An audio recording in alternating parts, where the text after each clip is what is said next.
Hi, well, welcome everyone again for our next video.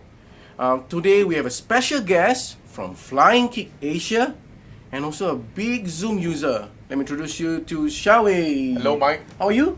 Good. Yourself? Good. Myself is good as always.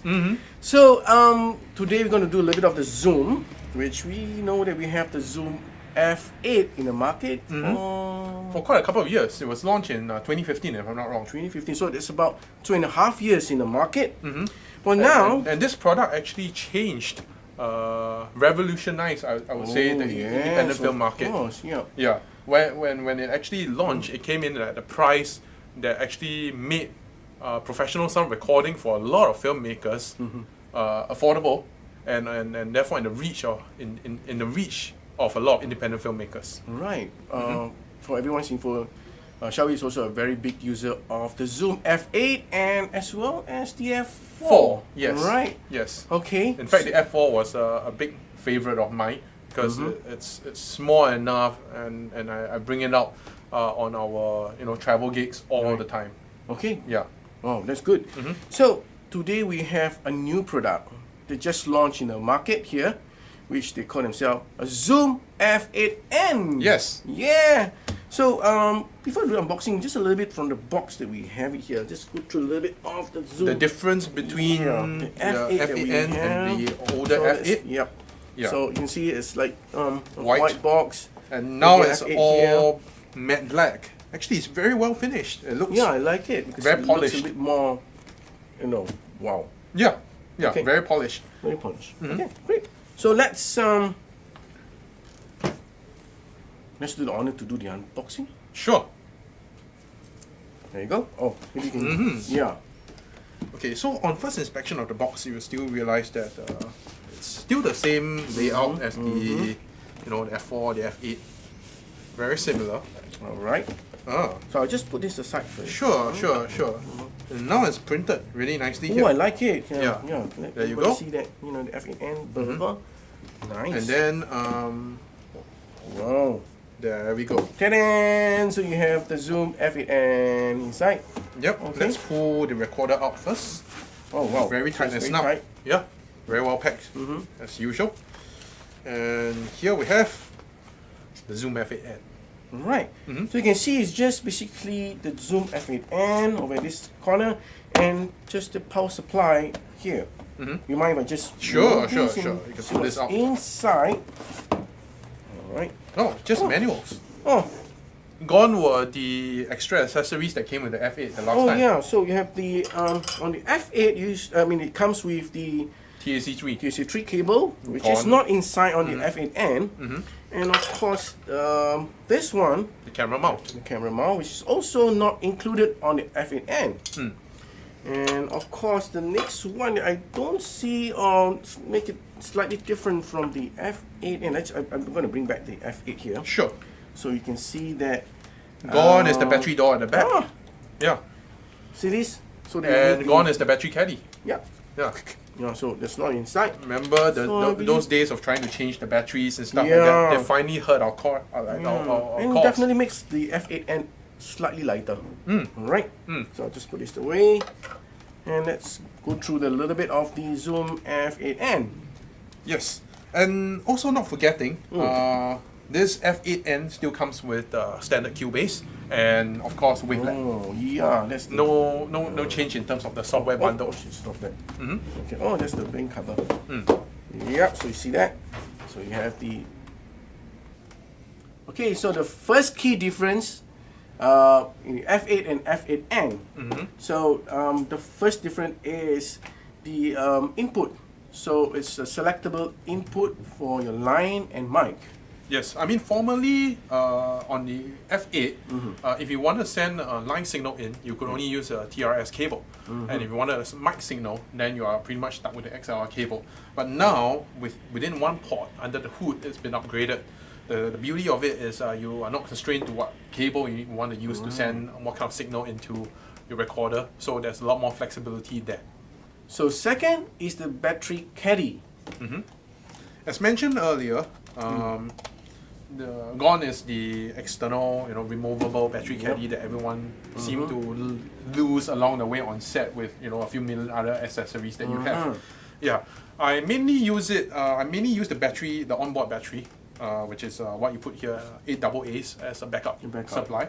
And most of my stuff is powered externally, so I'll power my recorder externally too.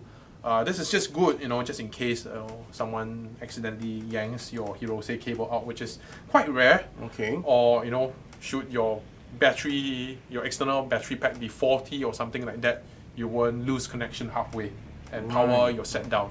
So it'll be seamless. It's just one more extra layer of protection. Okay. So let's go to number 3. So you have bus power for your F control. Right here. Yeah. Okay, so I think prior to this, the F control was always battery powered, right? Right, especially when you use the F8. Yes. You have to use the batteries for your F control. Yes, so there's a lot more extra batteries to deal with. I see. So now this thing powers your F control. You don't really need to bother about having extra batteries for your F control. So just plug and go, and you can work your F8 with the F8n. Yes. All right. So number 4, it has the Hirose, which you can use a much extended power or voltage. Yes. Formerly, I think if I'm not wrong, the Hirose was supporting up to 14 volts. Right. 8 or 9 to 14 volts. 14 volts. And then now it's going up to 18 volts, right? Yep. So that will actually, expand the range of external battery options that you have. And then of course give you flexibility to use definitely more batteries, because like formerly some of the bigger battery packs were a little bit too hot for the F8 recorders. Which you can actually find the battery list of battery compatible batteries that you can use it on the Zoom website. Yep. Okay. So the last one, it's the output. It's a selectable output from plus 4 dB to a minus 10. Yeah.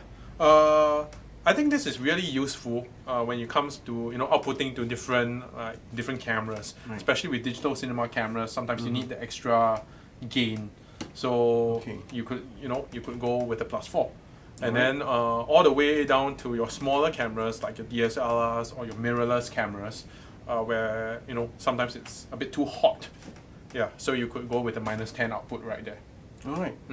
So of course, it's at the end of the day, I think all these extra new features is just to aid the ease of use of the product.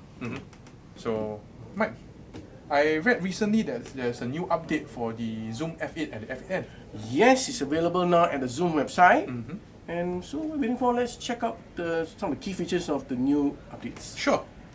Okay, the first one, we have a new improved headphone amp. Yes. I think the big request that the filmmakers had for quite a while was when we use bigger cans, sometimes there isn't enough application from the recorders. With this improvement, I think there'll be better quality sound for people who are using bigger cans. And of course, this improvement includes a new extra curve that you could tweak for different headphones.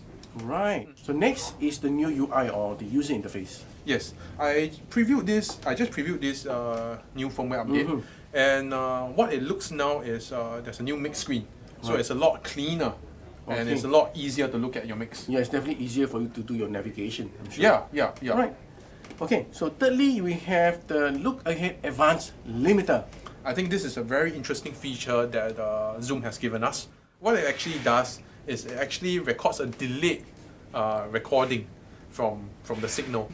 If the recorder detects that the signal is a bit too hot, it'll apply a little bit of a pad to it so it doesn't actually peak, and then makes the recording unusable. Yep. Yes. So I think that's something that is really helpful. Yeah, that's a very nice feature. For people when you're mixing and certain scenes you don't need to over-rehearse again. Right. Okay, the next feature we have the Zoom Automix. I think the Automix is a big request from our solo shooter community. People who actually use this with the DSLR, run and gun, and have multiple inputs at the same time. Okay, Mike.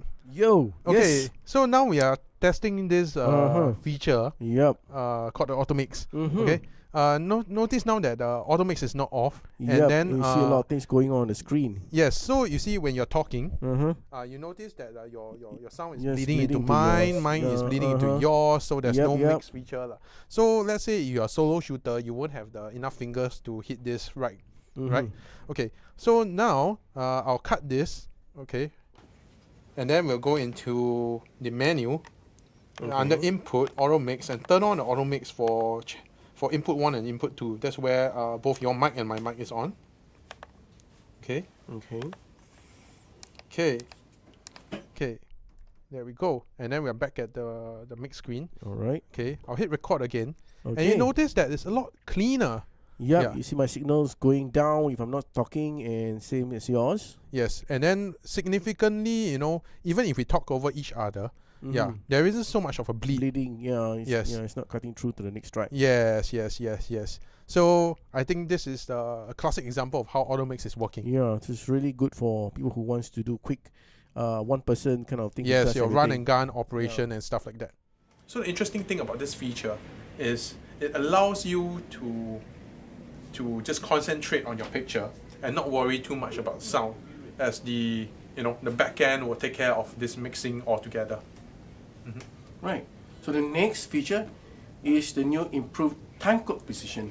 I think this is a really helpful thing for us to save batteries on set, because prior to this update, we never really did turn off our recorders during breaks and you off throughout the whole takes. journey of the Yeah, recording. we just keep it on anyway. Wow. Because we just didn't want to risk the timecode drifting too much. If not, then we'll have to actually jam sync multiple times throughout the day. I see. So with this improvement, there's less to worry about. Yes, I'm sure. Now you can record the SD card and the computer simultaneously. I think this feature is really helpful for the people who run this setup in the studio. Be it a home studio, indie studio, and stuff like that, where they use this as an audio interface. Right. Prior to this update, it was either recording straight to the computer or to the SD card. You can do both at the same time. But I think this is really helpful now as a second layer of protection. Just in case accidents happen, people Right. trip over So you have a cables. backup and- Yeah, so you won't lose your recording. Right, of course. Mid take. So I that's think, awesome. yeah, with that, that's a pretty much comprehensive update that Of course. has come down to Yes. the F8 and the F8n line. So if you would like to try the product yourself, this is available at City Music. Of course, you can come down and check it out. And if you like our YouTube video, you can now Subscribe and share. right here. Okay, shall we? Thank you very much for Hey, thank you joining very us much, for Mike. the unboxing. Pleasure. Right, so see you soon.